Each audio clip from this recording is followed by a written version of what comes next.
Hello guys, welcome on to this channel 12th standard and this video is for you. இன்னைக்கு நம்ம என்ன பார்க்க போறோம் அப்படினா மெட்டலர்ஜி சாப்டருடைய 2 mark 3 mark 5 mark book back answers தான். உங்களுக்கு இங்க செப்பரேட்டா இது 2 மார்க்ல வரும், இது 3 மார்க்ல வரும், இது 5 மார்க்ல வரும் அப்படிங்கறது நம்மளோட எக்ஸ்பெக்டேஷன்ஸ் இருக்காது. அப்படி அந்த எக்ஸ்பெக்டேஷன்ஸ் இருந்தாலும் ப்ளீஸ் அதை எரேஸ் பண்ணிடுங்க. எதுக்காக அப்படினா உங்களுக்கு 2 மார்க் 3 மார்க்காவும் பப்ளிக் எக்ஸாம்ல கேட்டிருக்காங்க, 3 மார்க் 2 மார்க்காவும் பப்ளிக் எக்ஸாமினேஷன்ல கேட்டிருக்காங்க. ஸோ அப்போ 2 மார்க் 3 மார்க் இதுதான் மோஸ்ட்லி இருக்கும். அதனால் நீங்கள் 2 மார்க்னா 2 பாயிண்ட் படித்தா போதும், 3 மார்க்னா 3 பாயிண்ட் அப்படிலாம் இல்லை. எவ்வளோக்கு எவ்வளோ இருக்கோ மேக்ஸிமம் அதை படிங்க. திடீர்னு அதே கொஷின் உங்களுக்கு 5 மார்க்காக கேட்டிருந்தாங்க, உங்கள் புக்கில் ஒரு 10 பாயிண்ட்ஸ் இருக்குது அப்படின்னா நீங்கள் என்ன பண்ணுவீங்க? ஸோ அதே மாதிரி தான், அதாவது 5 பாயிண்ட்ஸ் எழுதணும், 10 பாயிண்ட்ஸ் எழுதிருக்கணும், ஒவ்வொன்றுக்கு 2 மார்க்குன்னு அலாட் பண்ணியிருந்தாங்கன்னா என்ன பண்ணுவீங்க?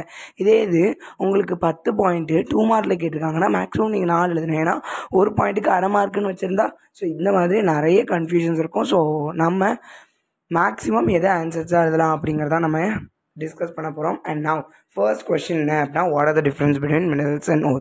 மினரல்ஸ்க்கும் ஓருக்கும் கான டிஃப்ரென்ஸ் என்ன? ஸோ மினரல்னால் என்ன, ஓர்னா என்ன அப்படிங்கிறத பற்றி உங்களுக்கு தெரிஞ்சிருக்கும். ஸோ மினரல் அப்படிங்கிறத நம்ம எடுத்து அதில் அழுக்கு, தூசி, துரும்பு எல்லாமே ஒட்டி இருந்துச்சு அப்படின்னா அது மினரல். ஓர் அப்படிங்கிறது மேக்ஸிமம் நம்பர் ஆஃப் பர்சன்டேஜில் அதிகப்படியாக மெட்டல்ஸ் இருந்துச்சு அப்படின்னா அது ஓர். ஸோ இது மெயின் டிஃப்ரென்ஸ் சொல்லியிருந்தேன். இன்னொன்று ஒரு முக்கியமானது எல்லாரும் எதிர்பார்ப்பாங்க அப்படின்னா, all the minerals are not ore, all ores are minerals. So மினரல்ஸில் மெட்டல்ஸ் அதிகமாக இருந்துச்சுன்னா அதை ஓர்ஸ்ன்னு சொல்லலாம். இதுவே ஓர்ஸில் மெட்டல்ஸ் அதிகமாக இருக்குது ஆனால் அதை மினரல்னு சொல்ல முடியுமா?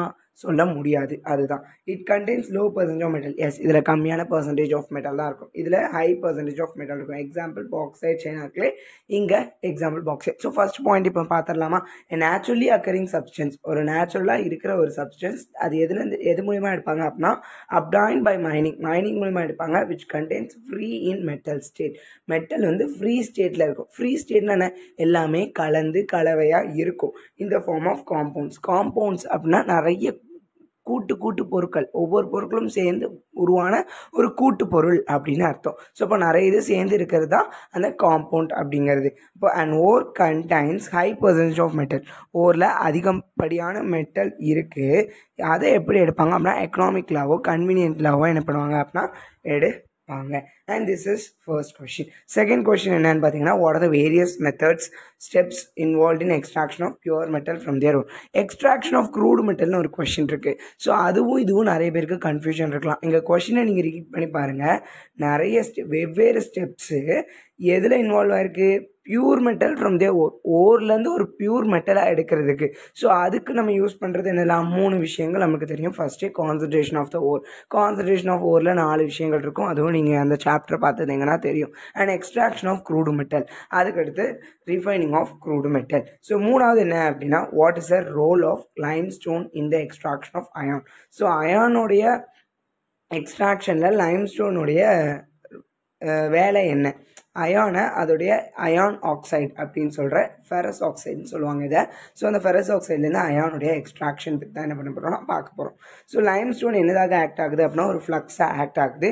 ஸோ ஒரு ஃப்ளக்ஸ் என்ன பண்ணும் அப்படின்னா கேங்கோடு சேர்ந்து அது ஸ்லாகாக வெளியே வந்துடும். ஸோ ஃப்ளக்ஸ் என்ன பண்ணும்? ஃப்ளக்ஸ் ஆட் பண்ணுறதுக்கு என்ன? அந்த கேங்கை எடுத்துகிட்டு வர்றதுக்கு. அந்த ஃப்ளக்ஸும் கேங்கும் சேர்ந்து ஃபார்ம் ஆகிறது தான் யார் அப்படின்னா அந்த ஸ்லாக் அப்படிங்கிறவங்க. ஸோ அப்போ இட் கம்பைன் வித் சிலிக்காவோட கம்பைன் ஆகி and it convert into calcium silicate. அப்போ கால்சியம் ஆக்சைடு நம்ம இங்கே யூஸ் பண்ணுறது ஃப்ளக்ஸ். அண்ட் சிலிக்கானோட இருக்குல்ல சிலிக்கா, அது வந்து உங்களுடைய கேங். ஸோ அந்த சிலிக்காவை வெளியே எடுக்கிறதுக்காக தான் நம்ம கால்சியம் ஆக்சைடை ஆட் பண்ணியிருக்கோம். அப்போ அது என்ன ஆயிரும்? கால்சியம் ஆக்சைடு அந்த கேங்கோட இதாகி ஸ்லாக்காக வெளியே வந்துடுது. ஸோ 4வது கொஷின் ரொம்ப முக்கியமான கொஷின், அதிகப்படியான பப்ளிக் எக்ஸாமில் கேட்குற ஒரு question. Which type of ores can be concentrated by froth flotation method? So froth flotation மெத்தடில் எந்த விதமான ஓர்ஸை நம்மளால் எக்ஸ்ட்ராக்ட் பண்ண முடியும்? Give two example for such ores. அந்த ஓர்ஸுக்கு நம்ம எக்ஸாம்பிள்ஸ் கேட்டிருக்காங்க. இப்போ ஃபர்ஸ்ட் என்னது? Sulphide ores. இதுவே உங்களுக்கு ஒரு கொஷினை கேட்குறேன். ஹைட்ராலிக் வாஷ் மூலயமா உங்களுக்கு அல்லது கிராவிட்டி செப்பரேஷன் அப்படின்னு சொல்லுவாமா? ஸோ அந்த மெத்தடில் எந்த டைப் ஆஃப் ஓர்ஸை நம்ம யூஸ் பண்ணணும்னு சொல்லிடுங்க. அண்ட் இங்கே வந்து நம்ம ஃபோர்த் ரொட்டேஷனில் சல்ஃபைட் ஓர்ஸ் வந்து நம்மளால் கான்சன்ட்ரேட் பண்ண முடியும். Example galena, zinc blende. இங்கே பார்த்தீங்கன்னா எஸ்ன்னு இருக்கா, எஸ்னா அது சல்ஃபைட் குரூப் அப்படின்னு சொல்லலாம். ஸோ அதுக்கடுத்து என்னது? Describe the method of refining nickel. So அடுத்த வீடியோவில் இந்த மாதிரி கொஷின்ஸை பார்க்கலாம். தேங்க்யூ.